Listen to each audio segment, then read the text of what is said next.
Bonjour et bienvenue à cette deuxième Take a Break session consacrée à Alibaba et Jack Ma. Goedemorgen iedereen, welkom op deze nieuwe editie van Take a Break, die helemaal in het teken staat van Alibaba en Jack Ma. Alors Alibaba est un sujet d'actualité, son projet d'implantation à l'aéroport de Liège ne laisse naturellement personne indifférent et certainement pas vous. Alibaba is een heel actueel onderwerp en Vincent Maillet, die echt retail specialist is bij Havas, die schreef er echt een heus boek over. Vincent Maillet, nous allons le retrouver dans quelques instants. Il est le directeur de Havas Commerce et il va s'exprimer en fait pendant 50 minutes ici parmi nous. Vincent zal 50 minuten spreken in het Frans, maar geen paniek, dat wordt ondertiteld. En aansluitend is er plaats voor een Q&A en u kunt vragen stellen in het Nederlands, het Frans of het Engels. Voilà, donc c'est très clair. La conférence va commencer dans quelques instants. Vincent, nous te cédons la parole et nous vous retrouvons après pour les échanges en français, en anglais ou en néerlandais. Et là, il coupe. Ja. Alors, il faut voir si c'est bon. Hein. Ik heb één klein foutje gemaakt, maar goed. Aujourd'hui, on va parler d'Alibaba. Alors, il y a un peu plus de 3 ans maintenant, j'ai eu la chance de faire un voyage à Seattle pour aller voir les magasins Amazon Go. Et puis, une année plus tard, je suis allé voir Alibaba à Shanghai. Pour faire court et simple, je pensais, quand je suis allé en Chine et à Shanghai, je pensais qu'en Europe, globalement en Occident, on était très doué, très évolué en matière de retail. Je pensais que je découvrais des choses intéressantes en Chine, mais pas à ce point. En gros, j'ai été bluffé par Alibaba et bluffé par le niveau de sophistication des concepts magasins et aussi de la technologie qui avait été intégrée dans ces magasins. Donc aujourd'hui, on va parler d'Alibaba. En gros, Tigre ou Panda. Alors pourquoi ce titre de la présentation? De façon assez simple, hein. Je me suis longtemps posé la question en fait de savoir s'il fallait craindre Alibaba, le groupe Alibaba ou pas, et si c'était vraiment le dragon qu'on décrivait dans la presse. Donc voilà, d'où le titre Tigre ou Panda. On peut difficilement parler d'Alibaba sans parler de la Chine. Pourquoi je dis ça? Parce que ce soit pour Amazon ou Alibaba, on s'aperçoit qu'en fait ces deux pure players, ces deux commerçants en fait sont vraiment issus de la culture de leur pays. On voit bien, hein, Amazon c'est vraiment, qu'on le veuille ou non, un distributeur à l'américaine, quoi. C'est-à-dire qu'il y a un côté systémique, il y a une façon d'avancer quand même qui est très processée partout dans le monde. Effectivement, où ils essaient d'imposer une seule manière d'organiser les choses. Dans le cas de la Chine, c'est aussi la même chose avec Alibaba, c'est qu'on voit bien que l'entreprise Alibaba est totalement pétrie, et surtout Jack Ma, donc on va passer un peu de temps sur Jack Ma. L'entreprise Alibaba, elle est pétrie de la culture chinoise. Quand on regarde en fait d'un peu près la Chine, alors je vais pas faire toute l'histoire de la Chine, hein, d'abord j'en ai pas les compétences, mais ce qui est très intéressant, c'est de voir à quel point il y a eu énormément de flux migratoires à l'intérieur de la Chine. C'est-à-dire que beaucoup d'habitants du centre et des régions les plus reculées de la Chine sont venus sur la côte en fait, hein, donc vraiment toutes les zones côtières en fait du nord au sud en Chine sont les zones aujourd'hui où il y a le plus de population, où les villes sont les plus dynamiques. C'est là où il y a les plus grandes villes, hein, dont Shanghai. Et on voit bien que les Chinois qui ont augmenté leur niveau de vie, en fait, ont accepté de sortir des zones rurales pour aller vers ces zones côtières. Et donc, ces flux migratoires, qui sont quand même, pour certains flux, qui peuvent dépasser les 3 millions d'individus, au fur et à mesure des périodes, ces flux migratoires ont entraîné quand même beaucoup de modifications, beaucoup de bouleversements au sein de la Chine. Et on voit bien que le gouvernement chinois, bien entendu investi par le Parti communiste chinois, a mis en place quand même des mesures pour suivre ces flux. C'est-à-dire qu'il a fallu gérer des flux alimentaires, des flux de transport, des flux énergétiques, mettre en place des solutions de médecine, etc. pour toutes ces populations qui bougeaient d'un endroit à l'autre. Pareil, en termes d'infrastructures routières, par exemple, plein de choses qui sont passées, bien entendu, et il a fallu aller très très vite. Tout ça pour dire qu'en fait, ce type d'acteurs du commerce, comme Alibaba, sont quand même très dépendants et très pétris de la culture de la Chine et donc de ces phénomènes de flux.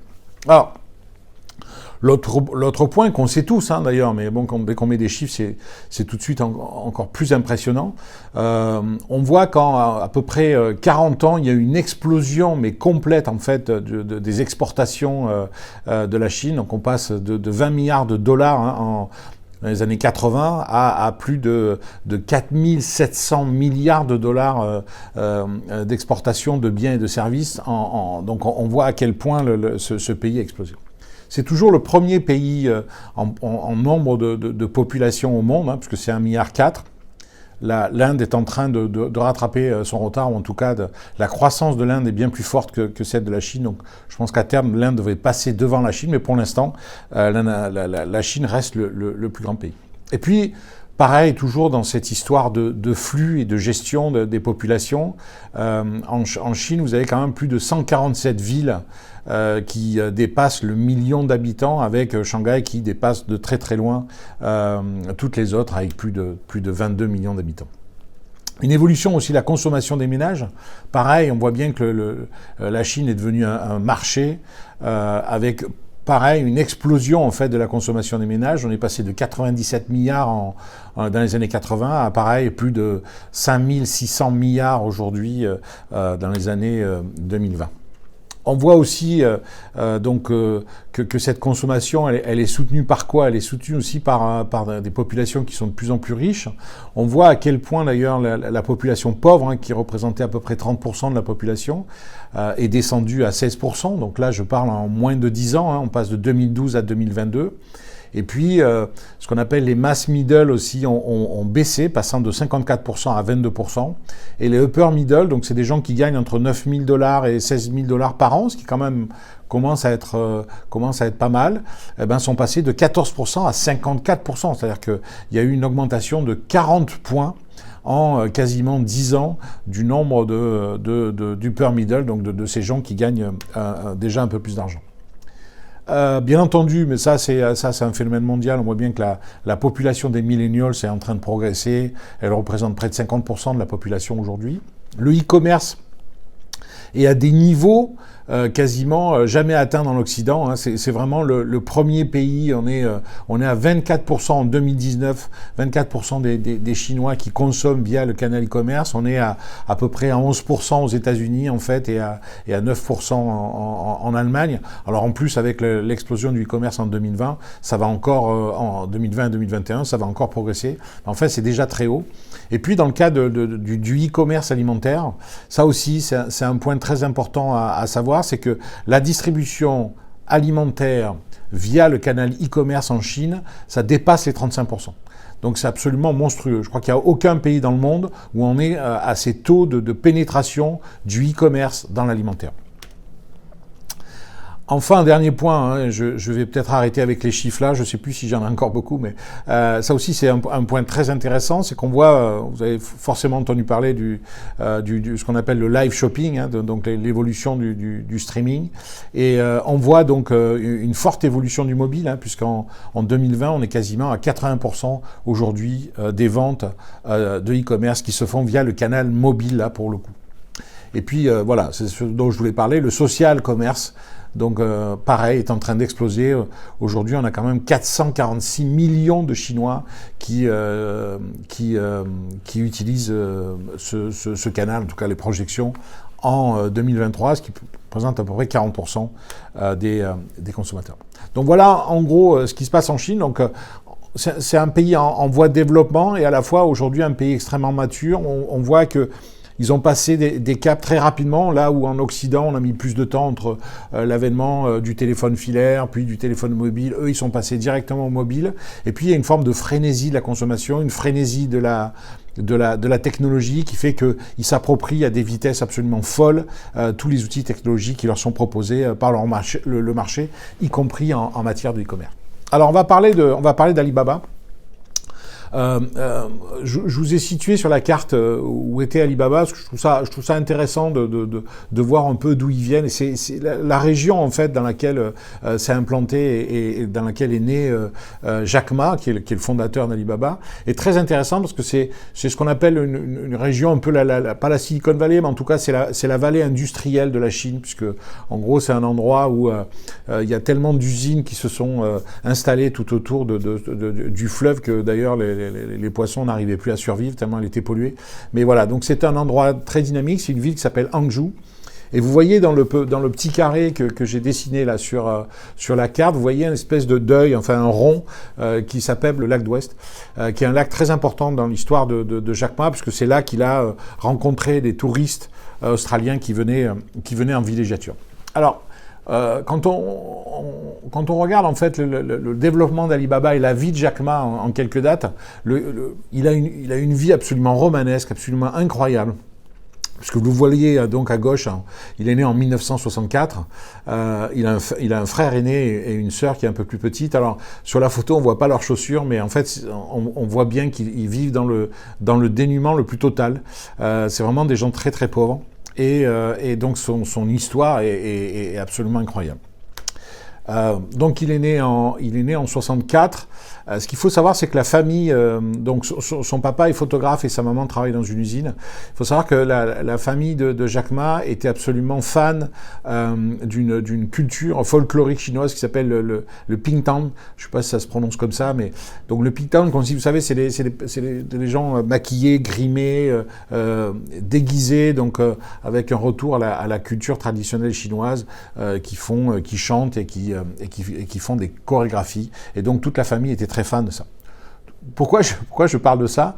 C'est parce que la légende, en tout cas beaucoup de journalistes disent que cette culture justement du folklore chinois a finalement inculqué ou donné envie à Jack Ma et ont créé chez lui cette propension à s'adresser à la presse, à parler en public, parce qu'en fait il a un côté showman qui est très intéressant.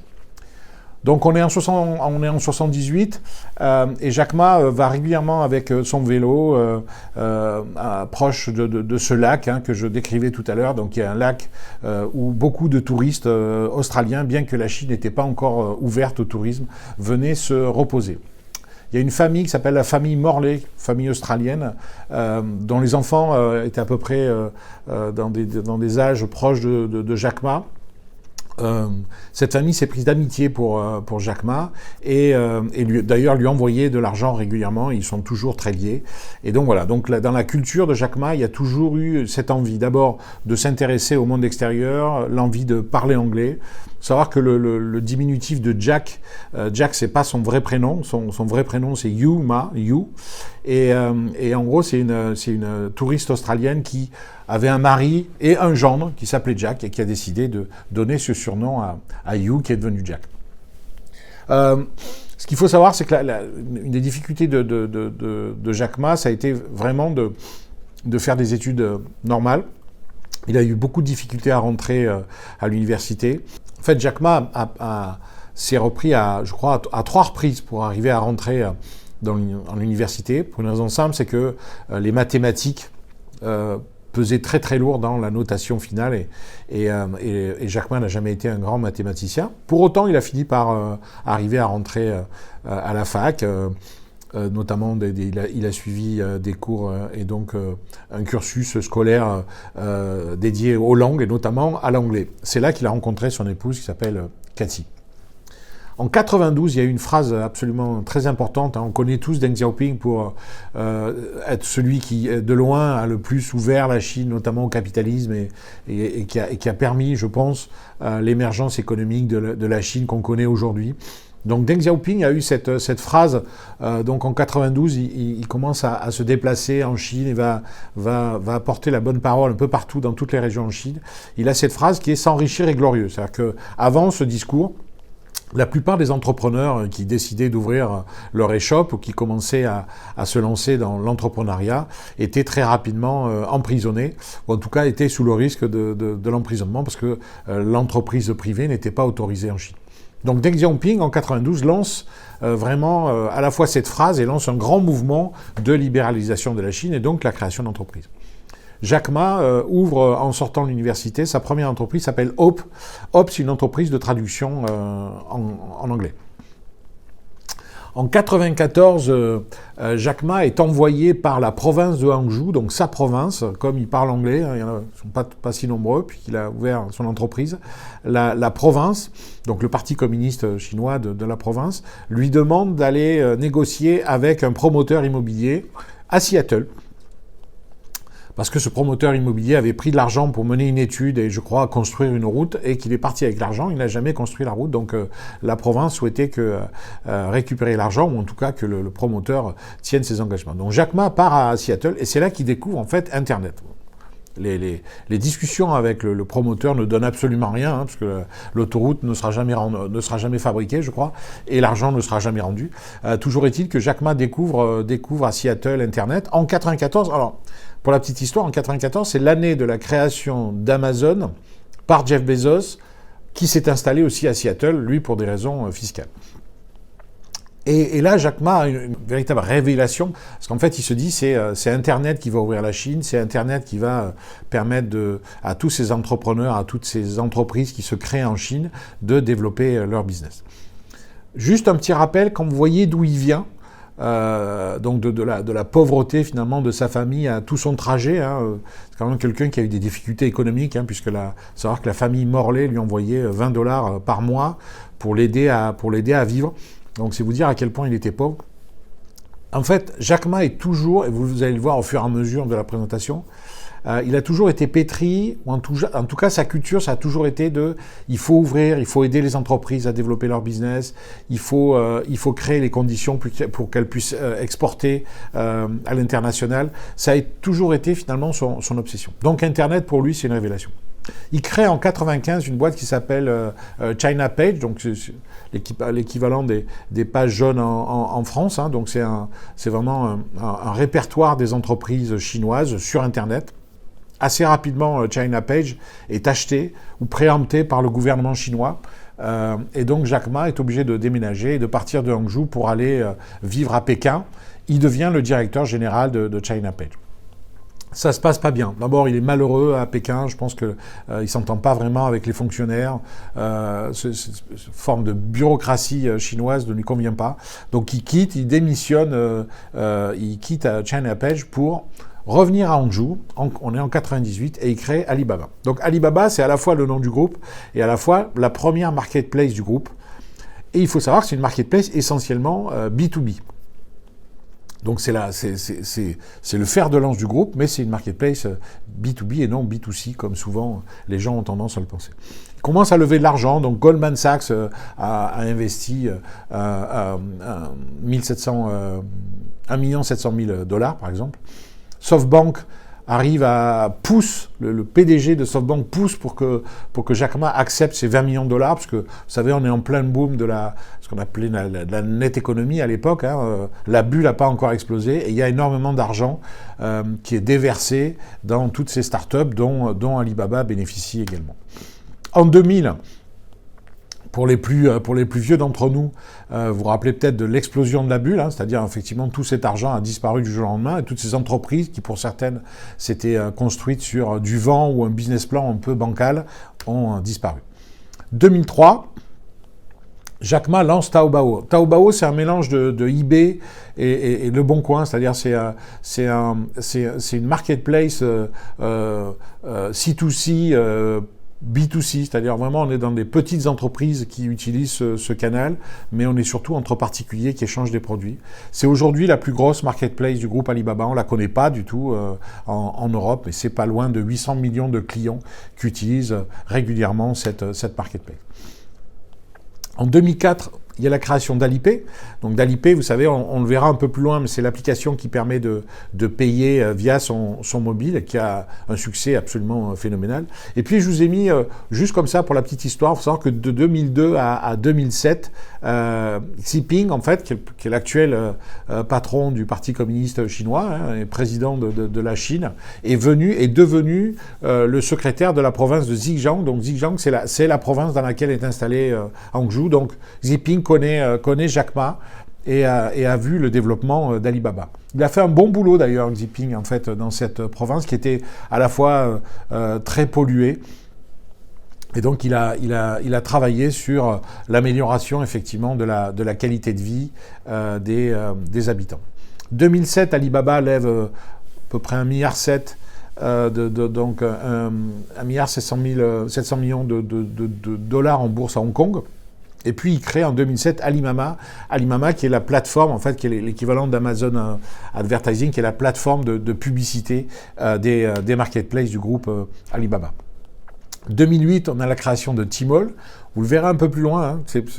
Le groupe Alibaba, c'est pas une seule marketplace, c'est plein de marketplaces différentes qui sont segmentées par type de cible et par géographie. Vous le verrez tout à l'heure. Donc Tmall, c'est la marketplace qui est dédiée aux grandes marques à la fois de luxe et les grandes marques européennes, occidentales. Hein. Donc voilà, vraiment l'idée, c'est de fabriquer, de créer une marketplace dans laquelle les marques se sentent à l'aise et elles évitent de se confronter à notamment la contrefaçon, ce qui est le cas dans Taobao par exemple. 2009, création d'Aliyun, qui est la filiale cloud. Je vais aller vite. 2010, création d'AliExpress, donc qui est la marketplace dédiée à l'Occident et qui, pour le coup, la marketplace concurrente directe d'Amazon en Occident. Et puis, il se passe un truc en 2010, c'est que Alipay est sorti de la cotation du groupe Alibaba pour devenir un organisme financier en tant que tel, désolidarisé complètement du groupe Alibaba, et Jack Ma devient actionnaire à 80% d'Alipay. Alors pourquoi pourquoi Alipay est sorti de cette cotation? Parce que le gouvernement chinois, en fait, avait décrété que tous les organismes financiers en Chine doivent être majoritairement détenus par des Chinois, ce qui n'était pas le cas à l'époque d'Alibaba, et donc qui n'était pas le cas d'Alipay. Donc aujourd'hui, c'est le cas. Mais en fait, on reparlera d'Alipay un peu plus loin. En 2012, création d'Ant Financial, donc d'Alipay, le système de paiement, de la super app de paiement qui est Alipay, intègre une entreprise qui s'appelle Ant Financial Service, qui est pour le coup une banque à part entière, spécialisée notamment dans le microcrédit, avec toujours cette envie et cette volonté pour Jack Ma de démocratiser l'accès à la technologie, mais aussi aux services financiers. Donc, c'est une vraie fintech qui devait lever beaucoup d'argent donc en 2020 et qui a été arrêtée par le gouvernement chinois, mais on en reparlera un peu plus loin. Cainiao en 2013, Cainiao c'était un GIE à la base qui n'était pas, dont Alibaba n'était pas propriétaire. Aujourd'hui, ils sont majoritaires dans le GIE Cainiao. Cainiao, c'est sans doute une des plus grosses entreprises logistiques mondiales. Ils sont capables de livrer partout en Chine. C'est le regroupement de 3 entreprises de logistique chinoises. C'est une boîte absolument monstrueuse.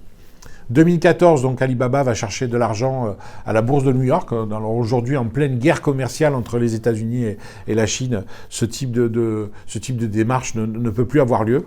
D'autant que la Chine veut s'autonomiser par rapport aux États-Unis. Mais bon, ils sont allés quand même chercher 25 milliards de dollars à la bourse de New York.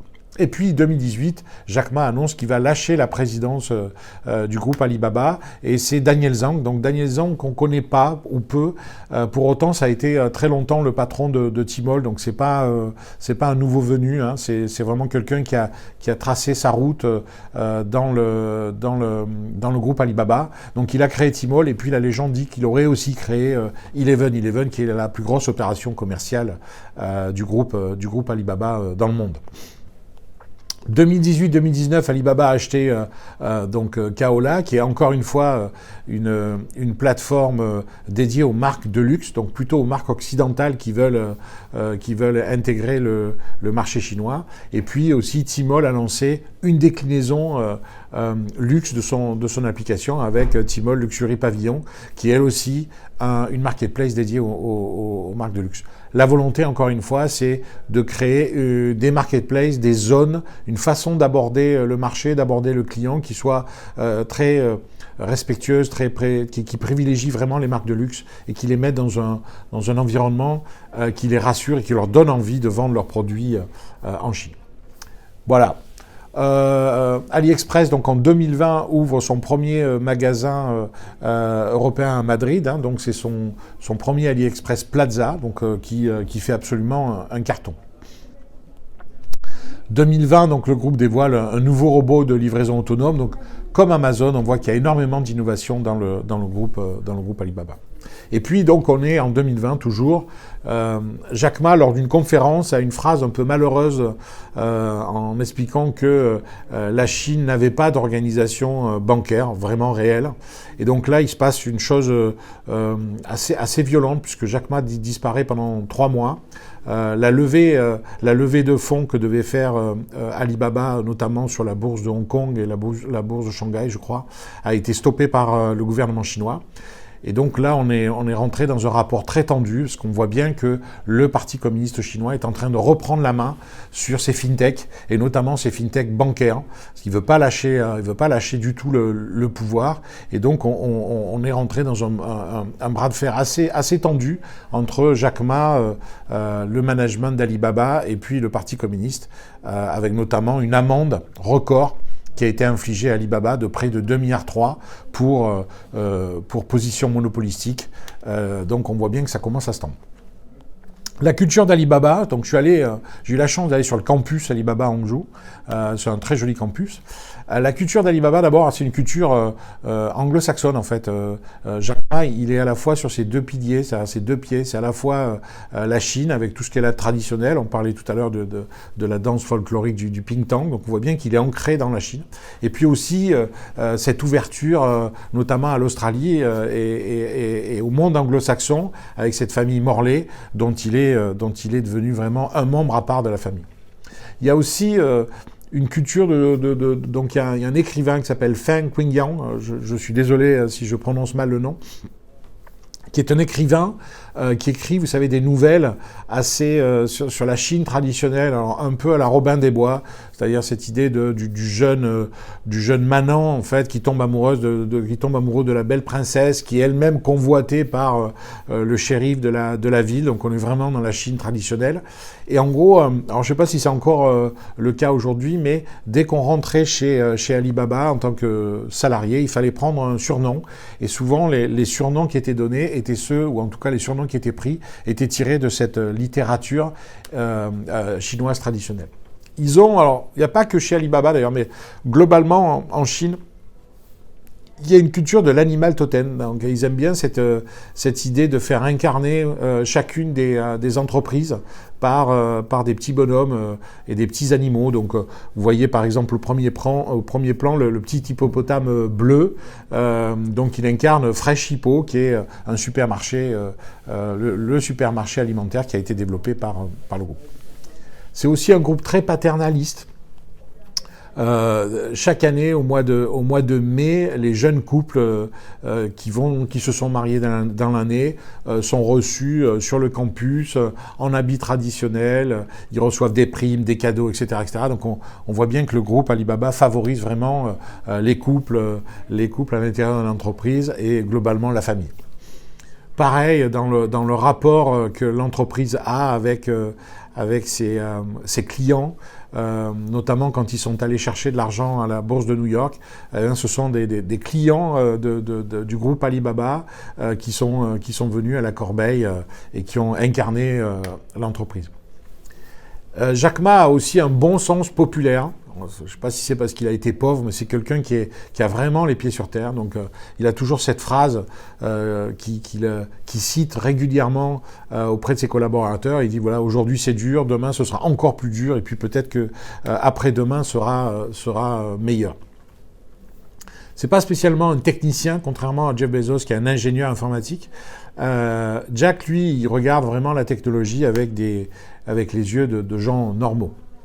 Il a aussi cette phrase, toujours pareil, vous savez, il a été pauvre, il a fait beaucoup de petits boulots, il a galéré pour rentrer à l'université. Donc c'est quelqu'un qui dit, si vous voulez créer un business aujourd'hui, essayez de réduire ou de résoudre un problème social. Alors, si on regarde Alibaba en quelques chiffres aujourd'hui, c'est 72 milliards de revenus qu'on va opposer aux 386 milliards d'Amazon, par exemple, donc c'est beaucoup moins. Il faut comprendre que le business model d'Alibaba est très différent de celui d'Amazon. Amazon achète des produits, les stocke et va les livrer. Alibaba n'achète pas de produits, ne les stocke pas, ce ne sont pas ses produits à lui. En fait, son business consiste essentiellement à mettre les gens en relation, ce qui fait très bien. Donc en gros, il applique un pourcentage sur les ventes qu'il fait.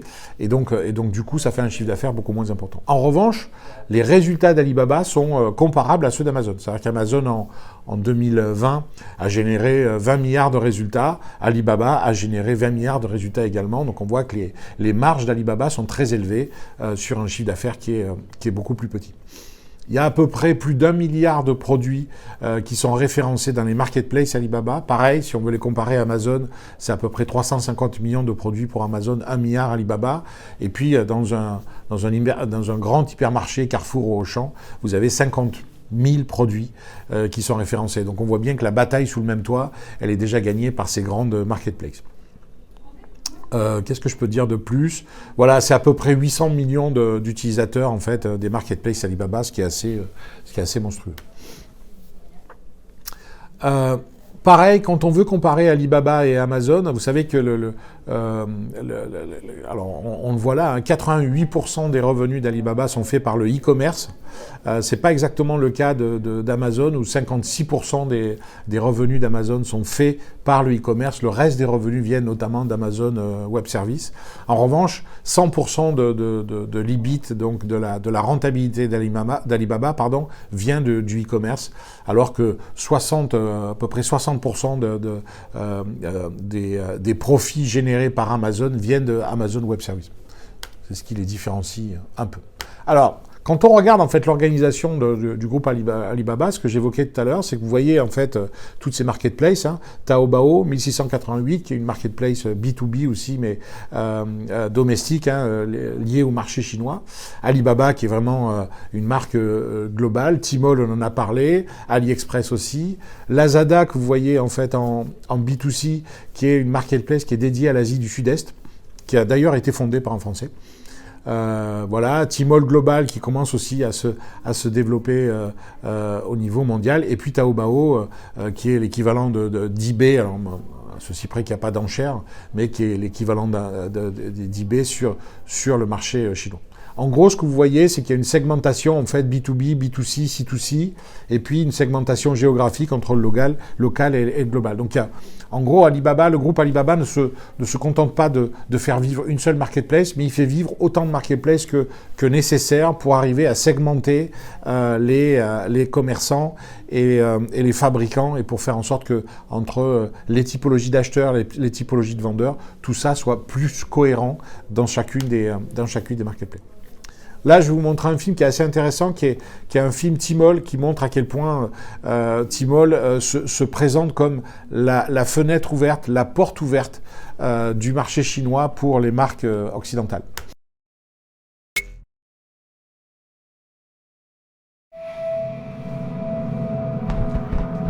I will change your destiny. You can be anything. Believe, be sure, be moved. There's nothing to hide. It takes courage to be a hero, always in beta. But hey, my beauty, my say. Be ready, open your mind, and make it possible because you are worth it. Just do it. Live in mad, intense, off-the-wall ways. Life's good. Live young. Ready for more. Just keep walking, expect the unexpected, and never stop exploring.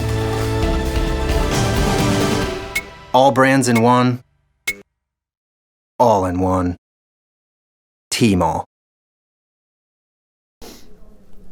AliExpress, donc AliExpress c'est vraiment la marketplace dédiée à l'Occident, donc elle se développe très fort en France aujourd'hui, elle est 13e sur le marché français du e-commerce, donc on voit qu'elle se développe très fort. On a mené une étude, nous, dans l'Observatoire du commerce pendant la pandémie, et on s'est aperçu que notamment sur les 18-25 ans, AliExpress faisait partie des 4 applications préférées des jeunes.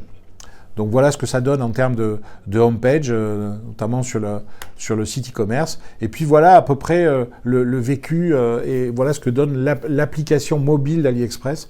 Alors je tenais à montrer ça parce que c'est très intéressant de regarder culturellement comment fonctionne AliExpress par rapport à Amazon. Amazon en fait fait une application extrêmement claire, extrêmement limpide, avec une ergonomie qui va très vite. On trouve très rapidement le produit qu'on cherche. AliExpress, en termes de logique, est complètement différent. Le principe, c'est de vous faire en sorte que vous restiez le plus longtemps possible en fait dans l'écosystème AliExpress et que vous passiez du temps en fait sur l'appli, comme quand vous faites du shopping dans un centre commercial. Donc on voit bien que le rapport au commerce entre les Chinois qui prennent beaucoup de plaisir à évoluer dans ces applications, très gourmande, très copieuse, très fournie en contenu, et puis l'Occident qui veut aller très très vite sur Amazon notamment.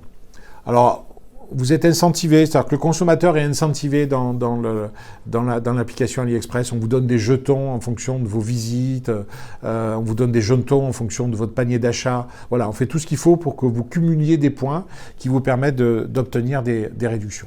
Les prix sont absolument défiant toute concurrence. D'ailleurs, c'est le point de force en fait d'AliExpress en Europe, c'est que vous trouvez en fait des produits 50, 60, 70% moins chers qu'en Occident. Et c'est le succès aujourd'hui d'AliExpress parce que les délais de livraison sont assez longs.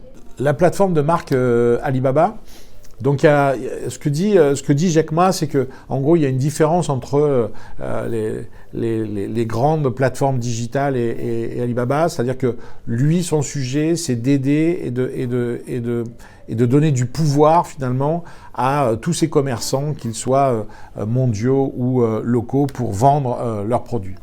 La vision, c'est vraiment de construire une infrastructure du retail. C'est-à-dire, on parle vraiment d'infrastructure. C'est là où c'est assez différent d'Amazon. C'est-à-dire que même si Amazon a créé une infrastructure, mais on voit bien que le métier, le premier métier d'Alibaba, c'est de construire les éléments, le cadre qui permet finalement aux acheteurs et aux vendeurs d'échanger et de vendre des produits. La mission, donc ça c'est vraiment la mission tirée du site corporate d'Alibaba. Nos fondateurs ont créé Alibaba pour défendre les intérêts des petites entreprises, convaincus que l'Internet uniformiserait les règles du jeu en permettant aux petites entreprises d'utiliser l'innovation et la technologie pour croître et être plus concurrentielles dans l'économie nationale et mondiale.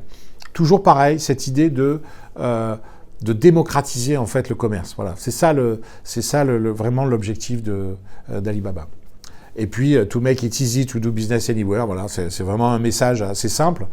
Jack Ma a une phrase absolument que je trouve géniale, moi. En fait, il dit, je veux que demain, se connecter au commerce mondial, ce soit aussi simple que se connecter à l'électricité. Voilà, c'est comment je crée les conditions pour que tout le monde qui en a besoin ou qui le souhaite puisse se connecter à une organisation commerciale qui serait celle d'Alibaba ou des marketplaces Alibaba. Le film que je vais vous présenter maintenant, il est absolument incroyable. C'est d'abord la voix off est stupéfiante. Et surtout, c'est un film qui a été fait pour annoncer le partenariat entre le groupe Alibaba et les Jeux Olympiques. Ce film, en fait, il parle ce qu'on appelle, ce qu'ils appellent eux les petits, c'est-à-dire voilà, les petites entreprises, tous ces gens qui se vivent comme des gens modestes. On est toujours dans la culture Alibaba, un peu teinté de parti communiste chinois.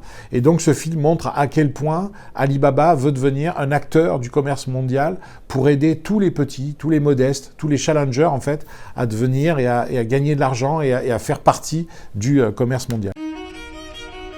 99% of people think they are nobody. 97% of companies are small companies. 92% of countries are small countries. 95% of athletes are unknown. Small can be calculated, but it cannot be ignored. So, we have a different point of view on small. We believe a small character has unrivaled power. A small action can touch millions of people. A small step forward can set a new record. A small change can create a difference.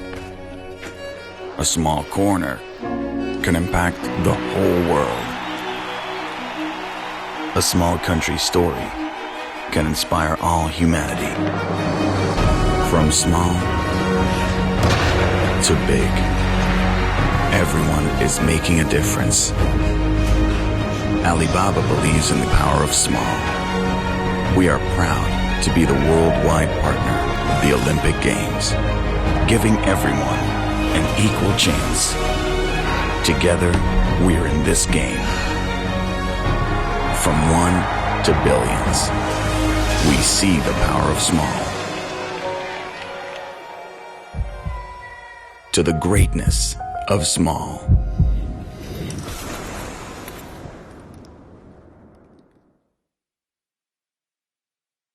Alors, le business model d'Alibaba. Là, on va toucher au moteur et on va essayer de comprendre comment ça fonctionne. Alors, à la base, il faut un peu suivre là, parce que ça peut paraître un peu compliqué étant donné tous les acteurs qui interviennent dans cet écosystème et qu'on ne connaît pas forcément. Donc, vous avez des vendeurs et des acheteurs. Et puis, c'est vrai que vous avez en Chine, parce qu'il y a beaucoup de contrefaçons, il y a des petites entreprises et des entreprises absolument géantes. Vous avez le petit artisan qui fait la contrefaçon dans son atelier, et puis des entreprises qui font des vrais produits qui ne sont pas de la contrefaçon, et tous ces gens-là peuvent bien entendu se confronter et se retrouver finalement dans des marketplaces si on ne fait pas attention. Donc en fait, vous avez dans le bas de l'ellipse là que vous voyez dans le dessin, vous avez toutes les marketplaces ou presque qui sont représentées. Il en manque pas normalement, mais enfin voilà, vous avez toutes les marketplaces du groupe Alibaba et vous avez schématiquement tous les types de vendeurs que vous trouvez sur la gauche avec tous les types d'acheteurs sur la droite. Ce qu'a fait le groupe assez rapidement, c'est qu'ils ont, vous l'avez vu tout à l'heure, ils ont créé les moyens de paiement et d'échange. Donc vous avez Alipay. Vous avez AliWangWang qui est la fameuse messagerie qui permet d'échanger entre les acheteurs et les vendeurs. Et puis vous avez cet acteur de la logistique qui est Cainiao, qui permet, une fois que le produit a été acheté, une fois que les échanges, la négociation a eu lieu dans la messagerie interne des marketplaces Alibaba, eh bien vous avez cette entreprise de logistique qui vient livrer les produits. Et bien entendu, le financement par Ant Financial.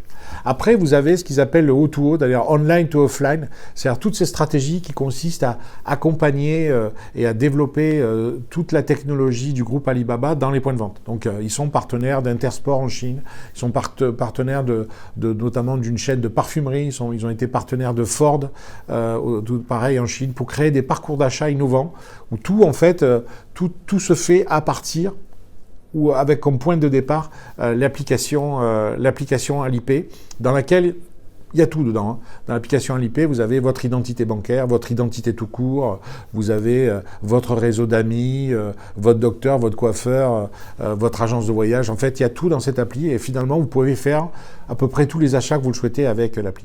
Donc O2O, c'est vraiment pour accompagner le développement de la technologie dans les magasins et dans des magasins qui sont partenaires. Par exemple, Starbucks à Shanghai a ouvert un point de vente avec tout un parcours de réalité augmentée à l'intérieur de ce point de vente Starbucks, et ce parcours a été fait par les équipes de Taobao.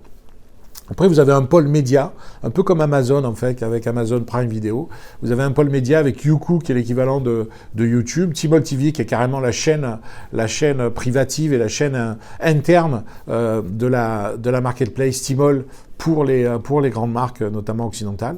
Alibaba Pictures qui finance des productions cinéma, notamment le film de Mission Impossible. Je crois que le dernier Mission Impossible a été financé par Alibaba Pictures. Et puis vous avez Weibo, Itao qui sont là pour le coup des réseaux sociaux. Alimama, j'en ai parlé tout à l'heure, qui est vraiment la messagerie interne qui permet d'échanger entre un acheteur et un vendeur, qui est qui est une messagerie extrêmement regardée, extrêmement analysée par Alibaba, parce qu'en fait, il y a énormément de data qui sont collectées dans cette messagerie pour comprendre comment se font les échanges et comment se font les relations entre vendeurs et acheteurs. En gros, Alimama, notamment, a découvert qu'un bon vendeur était celui qui répondait extrêmement rapidement aux questions qui sont posées par l'acheteur. Alors, Smart Business, il faut savoir qu'il y a un monsieur qui a été un collaborateur assez proche de Jack Ma, qui a écrit un livre, donc le titre de ce livre c'est Smart Business, pour expliquer le business model d'Alibaba au monde entier. Donc en gros, les deux piliers en fait de ce qu'ils appellent le Smart Business, c'est Network Coordination plus Data Intelligence, c'est-à-dire c'est vraiment cette idée de comment la data peut servir à coordonner le process global de vente ou d'achat d'un produit et comment la data peut être utilisée à plein dans ce process. Donc, vous retrouvez le schéma que je vous ai expliqué tout à l'heure entre les marketplaces, les différents acteurs, etc., etc. Et en gros, il n'y a pas RGPD en Chine. C'est-à-dire que tous les acteurs que vous voyez sur le schéma, qu'ils soient des acteurs de financement, des acteurs de paiement, des acteurs de logistique, les marketplaces, la messagerie interne au marketplace, en fait, tous ces intervenants, tous ces acteurs génèrent de la data. Et cette data, vous la voyez remonter vers le ciel. En gros, le métier d'Alibaba, c'est effectivement d'organiser, de collecter et de gérer cette data pour la rendre la plus efficace, la plus parlante possible. Le métier d'Alibaba, c'est ça, c'est de créer ce qu'on appelle l'e-commerce infrastructure, c'est-à-dire de faire en sorte qu'entre quasiment le champ de coton, l'endroit où on cultive le coton, et puis la livraison de la petite robe qui a été fabriquée dans des usines, et qui est livré dans le centre de la Chine, finalement, dans tout ce parcours-là, du champ de coton à la livraison, le groupe Alibaba veut collecter des datas pour aider ce qu'ils appellent les makers, donc tous ces gens qui viennent vendre dans les écosystèmes des marketplaces Alibaba. Donc le métier, il est là. Le métier, il est dans, je crée des infrastructures qui sont notamment Aliyun, qui est la boîte cloud du groupe Alibaba, Yunos, qui est l'équivalent de l'iOS d'Apple, c'est l'operating system mobile du groupe Alibaba. Et donc, ces infrastructures permettent de récupérer, de collecter toute cette data et surtout de l'analyser et d'en faire quelque chose pour les vendeurs. Donc, en gros, grâce à RGPD, en fait, finalement, quand vous achetez un produit, on sait que vous avez acheté un produit. Quand vous allez sur les réseaux sociaux du groupe, on sait que vous êtes venu sur ces réseaux sociaux. Quand vous visitez Tmall ou Taobao, on sait aussi que vous y êtes allé. Donc, en fait, il y a une connaissance totale des consommateurs chinois. Et puis, Eleven, vous savez, le grand événement commercial du groupe Alibaba. Eleven, en fait, utilise à plein, c'est presque le cheval de Troie du groupe Alibaba dans le monde, puisque l'idée, c'est de montrer d'abord la puissance de la bande passante du groupe Alibaba, parce que ça génère 38 milliards de chiffre d'affaires en une journée, ça a été le cas en 2020. Donc c'est absolument monstrueux, mais le Eleven, c'est surtout un mois, pendant le mois qui précède ce fameux Eleven, donc le 11 novembre, il y a tout un tas d'interactions, de contenus, d'avis qui sont donnés, d'émissions de télé qui sont faites, de défilés, de démonstrations, etc. Tout ça pour stimuler les consommateurs chinois et prendre les commandes qui seront actées le jour du 11 novembre. Donc, le 11 novembre est vraiment à la fois, c'est comme le Gulf Stream, c'est un formidable fleuve de data et de consommateurs qui viennent, un trafic de clients qui viennent visiter les marketplaces Alibaba pendant le mois qui précède le Eleven. Et puis pour les entreprises, c'est un formidable moment pour lancer un nouveau produit. Et puis surtout à la fin du Eleven, faire le point sur les ventes qui ont été faites, mais surtout toutes les datas cumulé par le groupe sur un produit en question. Voilà, si L'Oréal demain veut lancer des produits, il vaut mieux attendre Eleven, lancer le produit, voir comment le produit est perçu, quelles sont les clientes chinoises qui réagissent, quel âge elles ont, quel type de revenus, et à la fin bénéficier de toutes les datas dont Alibaba a pu faire la collecte et acheter cette data pour mieux vendre et commencer à lancer son business sur la Chine.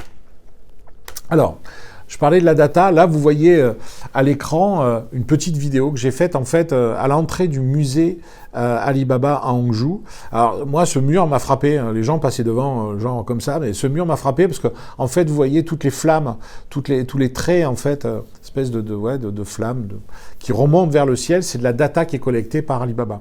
Donc vous êtes au cœur finalement du projet Alibaba qui consiste à numériser la Chine, hein, les villes, potentiellement la planète, et qui consiste à récupérer toute la data.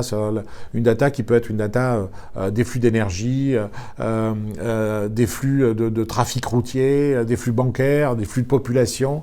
Et donc, l'idée, c'est de collecter toute cette data pour harmoniser et gérer une ville. Donc, on en est là. Hein. C'est ça le projet du groupe Alibaba. Il faut savoir que le groupe Alibaba et la Chine sont les premiers déposeurs de brevets dans notamment l'univers du blockchain. Donc c'est intéressant de savoir que la gestion des flux, le partage des flux est vraiment l'endroit, la technologie dans laquelle la Chine a décidé de s'inscrire pour en prendre le leadership. Donc on le voit, hein, c'est traitement de données, surveillance, échanges financiers, etc. Donc voilà. Donc les mauvaises langues disent que la Chine utiliserait notamment la blockchain et voudrait s'autonomiser en fait vis-à-vis du dollar et des États-Unis dans leurs échanges. On peut imaginer que c'est effectivement le cas. Alors New Retail. Vous l'avez vu tout à l'heure, il y a à l'intérieur du groupe Alibaba cette segmentation, en tout cas cette partie, cette filiale qu'on appelle online to offline, qui consiste à développer la technologie à l'intérieur des magasins.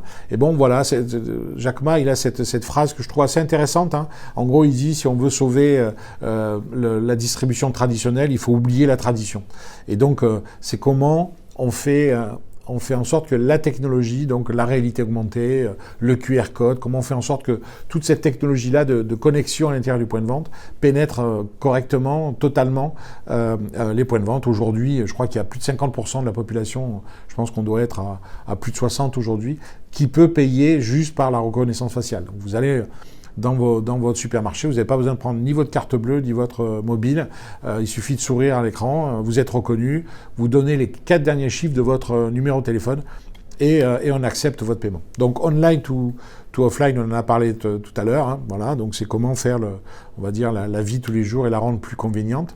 Vous allez voir ici un magasin, le magasin Fresh Hippo, qui est un magasin entièrement développé par les équipes d'Alibaba, qui appartient au groupe Alibaba. Alors moi, quand j'étais en Chine, il y avait 3-4 supermarchés Fresh Hippo qui avaient été développés déjà. Je pense qu'il y en a beaucoup plus aujourd'hui. Ce magasin est très intéressant par plein d'aspects.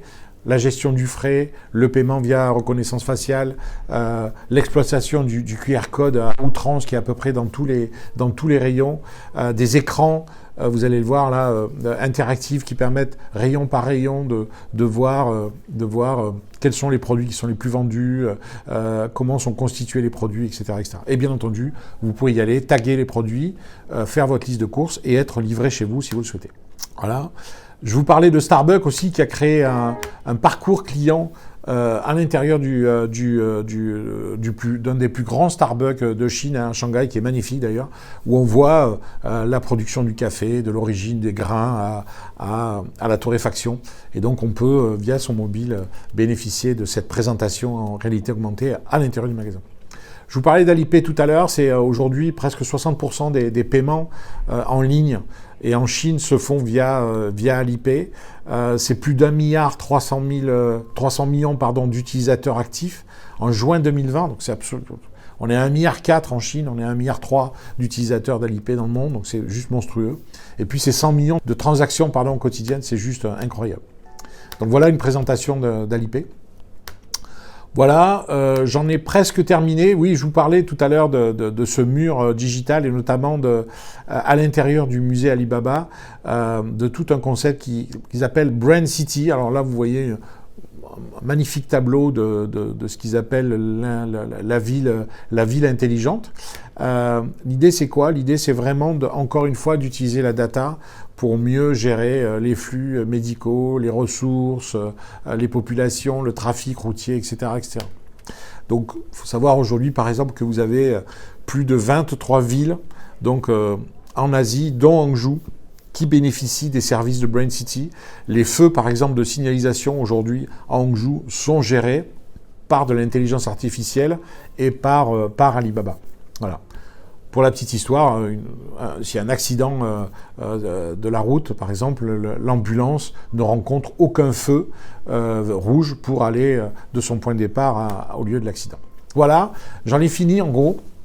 J'espère que vous avez compris un peu et que cette présentation vous a aidé un peu à comprendre l'organisation et le modèle Alibaba, qui est un modèle assez différent d'Amazon, qui arrive très très fort en Europe. Donc il faut voir un peu, il faut suivre de près comment ce groupe est en train de se développer. Alors il y a quand même actuellement le groupe Alibaba a des difficultés avec le gouvernement chinois. Hein. Je pense qu'on voit bien que le gouvernement chinois a peur des BATX. Hein. Donc c'est Baidu, Alibaba, Tencent et Xiaomi. On voit bien comme les GAFAM en Occident, on voit bien que le Parti communiste essaie de mettre la main, ou en tout cas de juguler et de gérer ces grands acteurs du e-commerce et de la data, comme on a beaucoup de mal en Occident à gérer les GAFAM. Mais on voit bien qu'il y a quand même une crainte vis-à-vis de ces grands acteurs de perdre une part de pouvoir, et notamment dans le système bancaire, qui a l'air d'être un sujet très épineux pour le Parti communiste. Donc voilà, c'est une boîte qui se développe très fort, qui continue à croître, qui est très très innovante, comme j'ai rarement vu d'ailleurs une boîte aussi innovante, qui vraiment match aussi très très fort aujourd'hui avec Amazon, même si le chiffre d'affaires est inférieur. On voit bien que la boîte, elle est vraiment positionnée aujourd'hui comme le principal concurrent d'Amazon dans le monde, hein, puisque le principal théâtre aujourd'hui de bataille entre Amazon et Alibaba, c'est l'Europe et puis l'Afrique, qui vont être les deux continents sur lesquels ces deux champions vont se disputer des parts de marché. Merci encore une fois pour votre attention, et puis juste après, je vais répondre à toutes vos questions. Que pensez-vous du futur des supermarchés en Europe? Merci pour la question, super. Le marché en Europe, les supermarchés en Europe. Moi, je pense qu'on est rentré dans une phase d'accélération de la livraison. Donc, on le voit en Europe, c'est une accélération du drive et de la livraison à domicile. Donc, je pense qu'on va vers une montée en puissance du e-commerce, et donc de la livraison et de la pénétration du e-commerce en Europe. Après, je pense que les supermarchés, c'est toujours un très bon format. Je pense que dans l'alimentaire, on aura quand même toujours envie d'aller en magasin pour toucher, pour sentir et pour choisir ses produits. Donc voilà, je suis pas très inquiet encore à ce stade.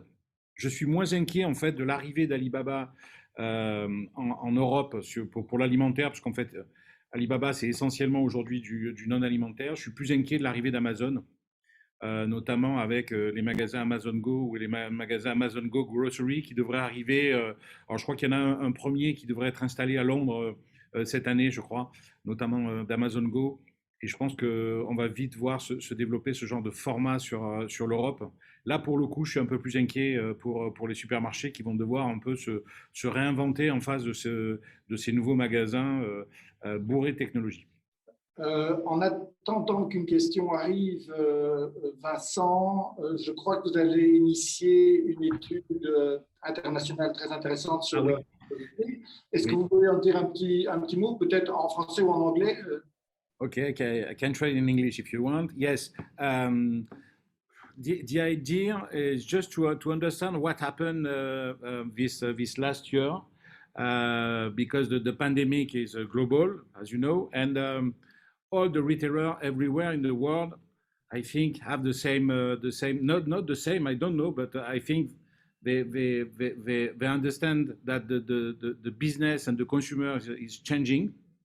And the idea of this study is to understand and to ask the question to the professional of the retail everywhere in the world, and to know their perception, their opinion, and what they identified in their business in terms of change for them and for the future. And the study is of course available in Belgium. everywhere, and we ask the questions everywhere in the world. And the idea is to collect this data and this answer, and to prepare a sum up and an analysis of this data, and to give to the people who participate to the study the result and the report of this study. It's totally free. It's totally confidential. And I think it could be very interesting for each professional to know what happened and what the professional everywhere in the world think about this pandemic and the change in the big change or the massive change in the retail industry everywhere. Dank je, Vincent. We hebben nu 2 vragen in Nederlands, denk ik. Ja, er zijn een paar vragen. Ik kan misschien nog aanvullen ook dat we in Pubnews meer zullen schrijven over die studie in samenwerking met de Paris Retail Week. Daar zijn een paar vragen. Bon, je vais essayer de traduire pour Vincent. En Chine, Alibaba soutient l'entrepreneur plus petit, mais en Europe, on détruit des petits magasins. Alors, oui, bah, de toute façon, on est bien d'accord que les intérêts ou l'intérêt de la Chine ne sont pas forcément l'intérêt et les intérêts des Européens. C'est-à-dire que moi, je veux pas faire de la géopolitique, hein, c'est peut-être pas l'objet de la présentation, mais en fait, on a quand même globalement en Europe accepté que toutes nos industries partent en Chine, ou presque, hein. Et donc, ce qui est en train de se passer aujourd'hui, c'est que la Chine, forte d'Alibaba notamment, hein, et d'AliExpress, commence à vendre directement à nos clients, à nos consommateurs, des produits qu'elle produit chez elle, quoi, à un coût qui est très bas. Je ne sais pas si vous avez entendu parler notamment de la taxation jusqu'à présent. Alibaba, mais Amazon aussi bénéficiait d'une espèce de flou en matière de taxes, hein, puisqu'ils ne payaient pas la TVA. C'est en train de changer aujourd'hui, on parle d'une taxation de minimum 20%, ils sont en train de mettre ça en place. Donc on voyait bien que les règles n'étaient pas du tout faires et pas du tout honnêtes pour les commerçants européens, hein, qui essaient de vendre et de se débattre. Donc voilà, c'est en train de changer. J'espère que ça va changer beaucoup plus vite et beaucoup plus fort, parce qu'effectivement, aujourd'hui, la concurrence, elle est pas loyale en fait. Voilà, on va se dire les choses, elle est pas vraiment loyale, et les conditions salariales et les conditions de vie des entreprises en Chine ne sont pas celles de l'Europe et de la France. Voilà, il y a un droit social en Europe qu'on n'a pas en Chine. Donc je pense qu'il y a quand même un boulot à faire et qu'il faut que l'Europe s'en saisisse, et c'est pas forcément le cas aujourd'hui. Ça n'a pas forcément été le cas jusqu'ici. Là, on a l'impression que ça commence à bouger.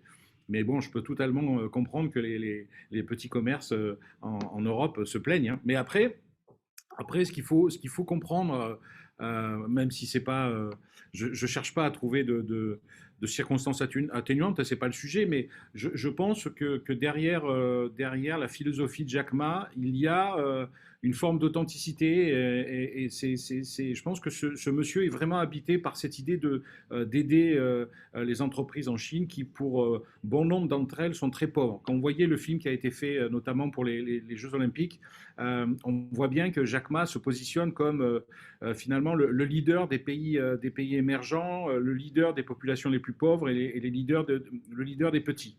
Alors nous, on vit ça un peu comme une agression, mais finalement, lui, son sujet, c'est de permettre à toutes ces petites entreprises, à tous ces gens qui vivent globalement dans le dénuement, de trouver leur place dans le commerce mondial s'ils y arrivent, et Alibaba est une fenêtre pour le faire. Bon, après, il y a les bons sentiments. Vous savez que pour être Tmall partner en Chine, c'est-à-dire pour devenir une entreprise susceptible de vendre des produits sur les marketplaces de Taobao, bon, il suffit pas d'être petit, hein, il suffit aussi d'être un peu costaud et d'avoir un peu d'argent aussi. Donc, c'est pas aussi simple que ça.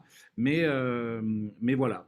Non, mais je comprends tout à fait la question. Ce qu'il faut comprendre en tout cas, et c'est là où, si je devais faire passer un message, et c'est celui qu'il faut retenir, c'est que la technologie en Chine est utilisée très fortement par tous les Chinois, ça c'est un sujet, mais ils ont vraiment, et ils ont choisi la technologie, et ils ont décidé que la technologie serait un moyen de faire accéder la plupart des Chinois à une vie meilleure finalement. Et c'est ça qu'il faut retenir. Et nous, en Europe, on est un peu plus prudent. Voilà, le système de paiement à l'IP, par exemple, en Europe, il n'est pas possible, n'existe pas. Enfin, il existe très peu dans quelques aéroports. Mais on voit bien qu'il y a une espèce de frénésie des Chinois pour la technologie. Et je pense que c'est une des pistes aussi à creuser pour les commerces, les petits commerces en Europe, c'est utiliser de la technologie pour améliorer le service et proposer, pourquoi pas, de la livraison, des systèmes de paiement, enfin toutes ces solutions de déstockage aussi qui font rentrer la technologie dans le magasin traditionnel. Il commence à y avoir des solutions aujourd'hui, des marketplaces locales. Alors vous êtes pas, je ne sais pas si vous avez entendu parler en Belgique, mais il y a la communauté commune de Nancy, en fait, à l'est de la France, qui a créé carrément une marketplace, c'est-à-dire que la communauté de communes, l'État, la collectivité territoriale a décidé de créer une marketplace pour aider ses commerçants pendant la pandémie à vendre des produits via le e-commerce. Donc on voit bien qu'il y a ce type d'initiatives qui ne sont pas très loin finalement de ce que fait Alibaba en Chine. Merci Vincent. On a encore ici quelques questions. Oui. Laurence, dans sa rivalité avec Amazon à la séduction des consommateurs sur le marché européen, est-ce que Alibaba prépare un équivalent à Prime Video? Alors, je ne sais pas ça. Je ne sais pas, pas que je sache. En fait, ils ont, je crois que, enfin, c'est pas, je crois ce que aujourd'hui Alibaba a décidé de choisir comme cheval de bataille, c'est Aliyun, c'est-à-dire c'est sa filiale cloud. Ils essaient de convertir un maximum d'entreprises françaises au cloud. Ça, c'est le premier sujet. Le deuxième cheval de Troie, c'est 11-11, donc c'est vraiment d'en faire un événement commercial européen aussi puissant qu'il peut l'être en Chine. C'est le deuxième point. La difficulté qu'ils ont aujourd'hui, c'est pas eux qui le disent, hein, mais moi j'ai discuté avec eux et je vois qu'ils ont du mal. La difficulté, elle est culturelle. C'est-à-dire que on voit qu'en Europe, on a une proximité, on va appeler ça comme ça, hein. On va dire qu'on a une proximité avec le monde anglo-saxon et les Américains, et donc avec le commerce imaginé par les Américains, qui est plus facile pour les Américains de pénétrer le marché européen que le marché chinois. C'est-à-dire que moi, je le vois, hein, j'utilise l'appli Express quasiment tous les jours pour regarder un peu les produits, pour suivre. Pour autant, j'ai quand même quelques difficultés à mettre ma carte bleue là-dedans parce que on voit bien que culturellement, c'est pas l'Occident, c'est une façon d'aborder le marché qui est différente, qui sont assez pushy. Quand vous quittez le parcours et que vous quittez l'application, ils vous relancent pour que vous reveniez. Enfin, il y a une espèce de façon de faire du commerce qui est assez intrusive, assez c'est ça, assez intrusive. Et du coup, je suis pas sûr que culturellement ils aient toutes les clés pour se développer aussi fortement qu'ils le souhaiteraient en Europe. Après, pour vous donner une idée, moi j'ai entendu parler il n'y a pas très longtemps d'une personne qui était collaborateur de Cdiscount, Cdiscount qui est le deuxième site e-commerce en France. On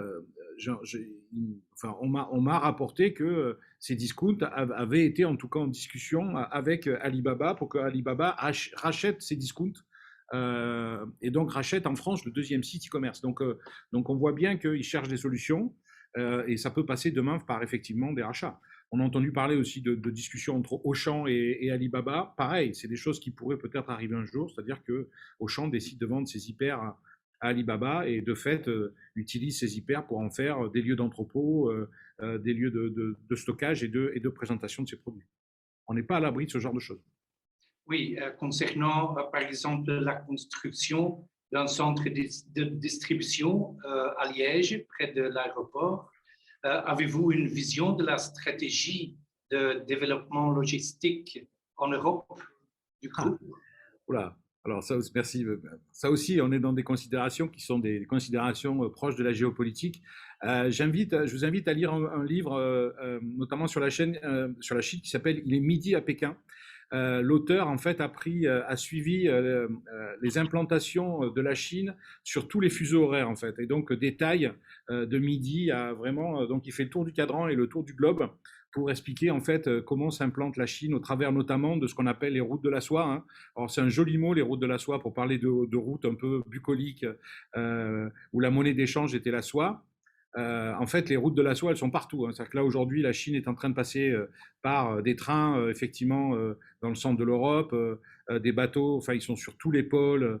Ils essaient de se sourcer, notamment en terres rares, en Afrique, en poissons, sur toutes les îles et toutes les petits États, en fait, relativement fragiles ou faibles.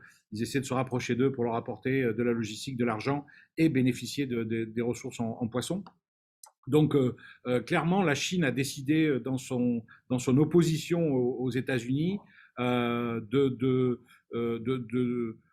on va dire, de se battre pour le leadership mondial avec les Américains et que le développement de la vente de produits chinois en Europe par la Chine elle-même via des sites comme Alibaba ou AliExpress est vraiment du domaine de l'ambition d'État, c'est-à-dire la volonté du Parti communiste chinois aujourd'hui, c'est d'étendre son leadership dans le monde, y compris son leadership économique et commercial avec ce genre de sites. Donc, la difficulté qu'ils ont aujourd'hui à résoudre, c'est le temps de livraison. Moi, juste pour la petite histoire, j'ai commandé des lunettes sur AliExpress juste pour voir combien de temps ça mettait. Ça a mis 3 semaines. Hein. Pour que, entre le moment où j'ai commandé et le moment où ils sont arrivés. Alors bon, 3 semaines, quand vous payez la fausse paire de Ray-Ban, je ne devrais pas le dire, hein, mais 3 € la paire de Ray-Ban livrée, c'est pas très grave, hein, finalement, quand c'est tellement peu cher que certaines personnes peuvent se permettre d'attendre. Mais ça reste quand même beaucoup plus lent qu'Amazon.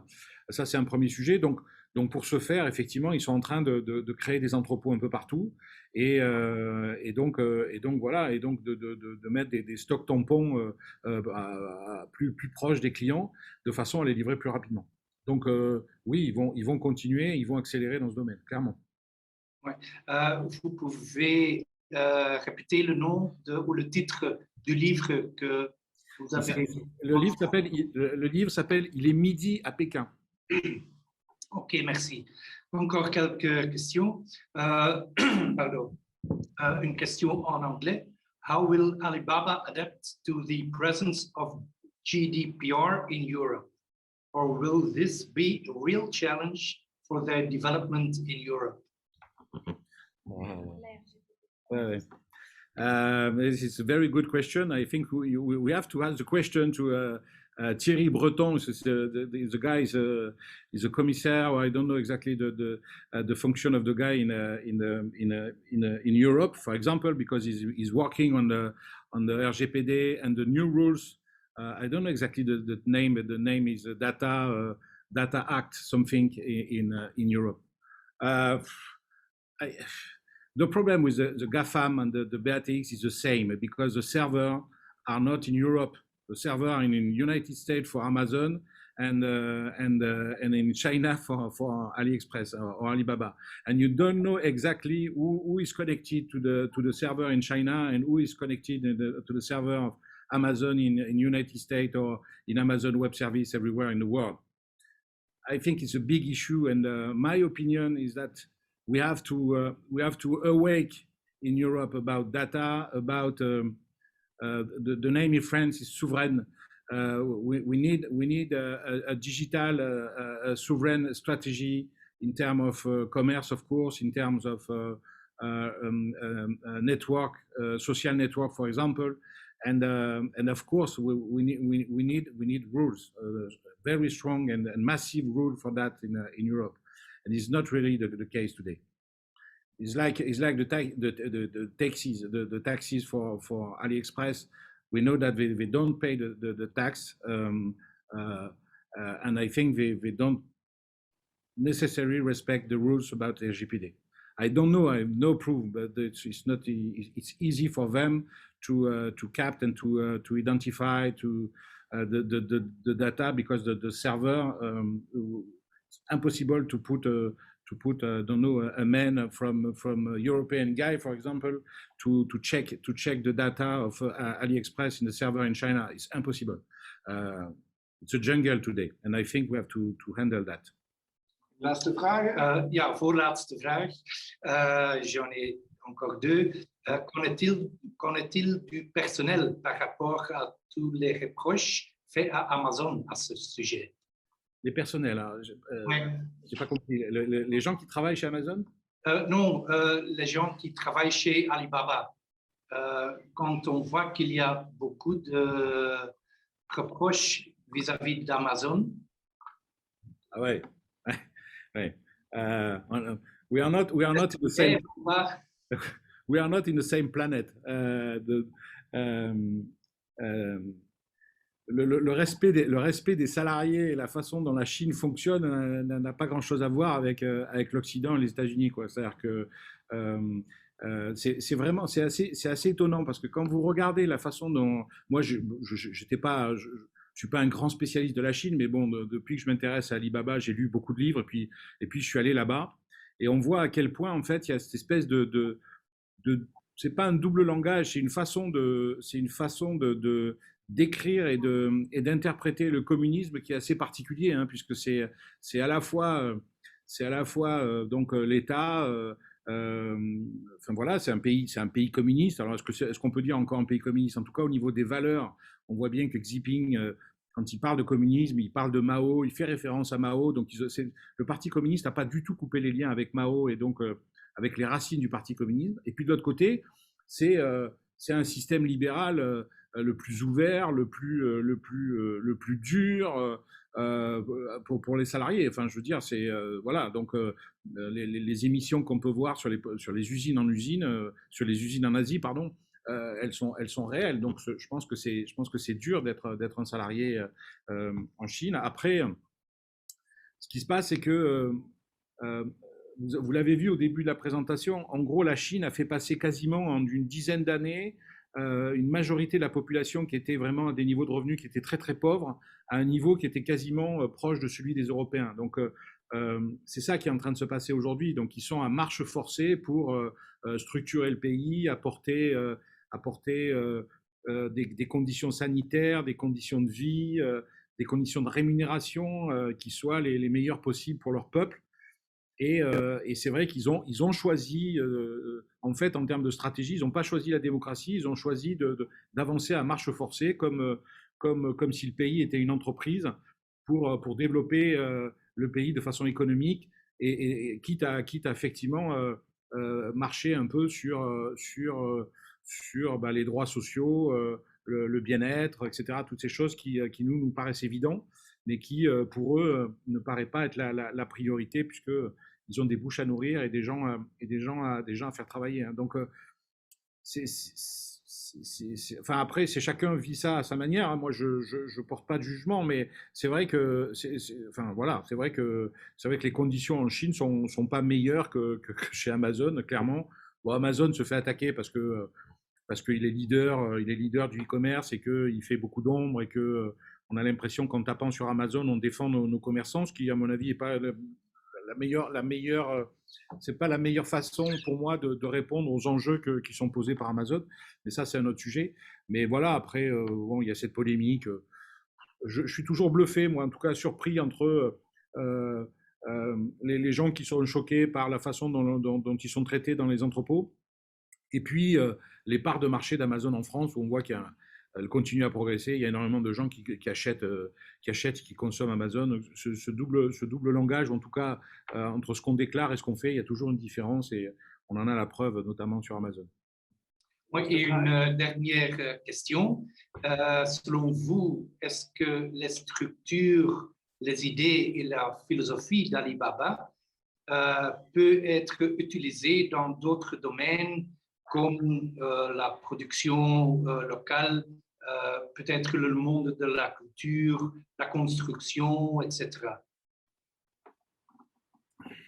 Alors, j'espère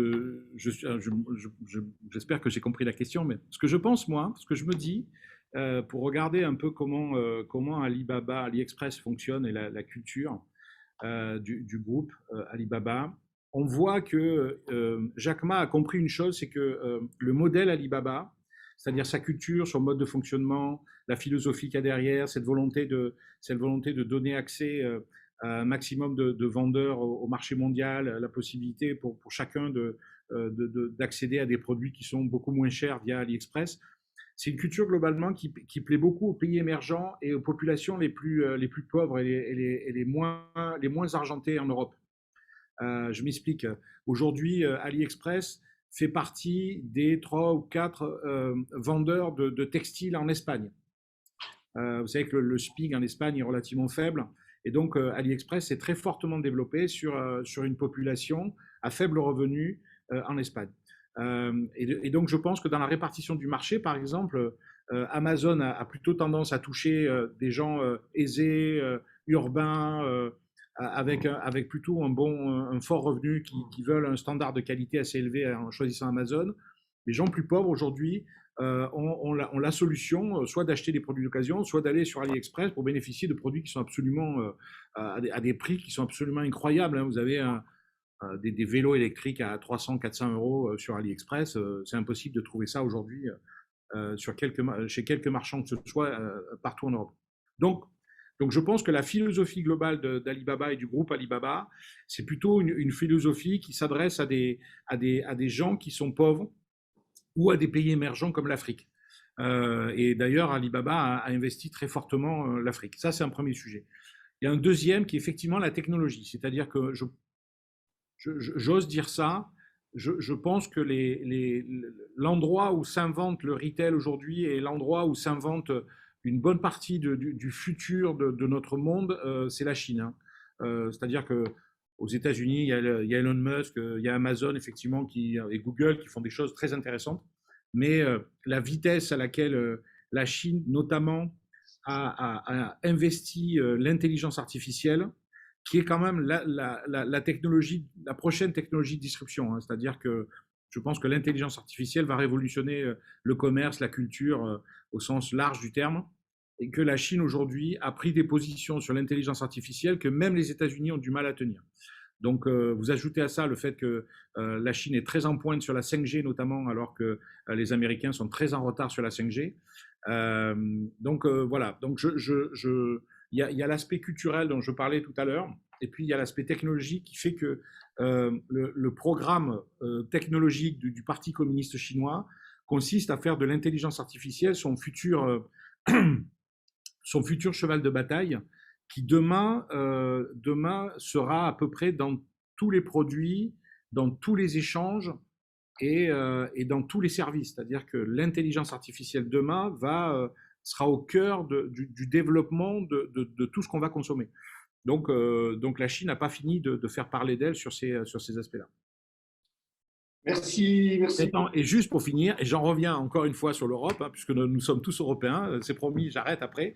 En Europe, d'accord, nous sommes non pas des nains, on n'a même pas commencé à s'intéresser à ces sujets-là, alors que la Chine a quasiment 10-15 ans d'avance sur nous.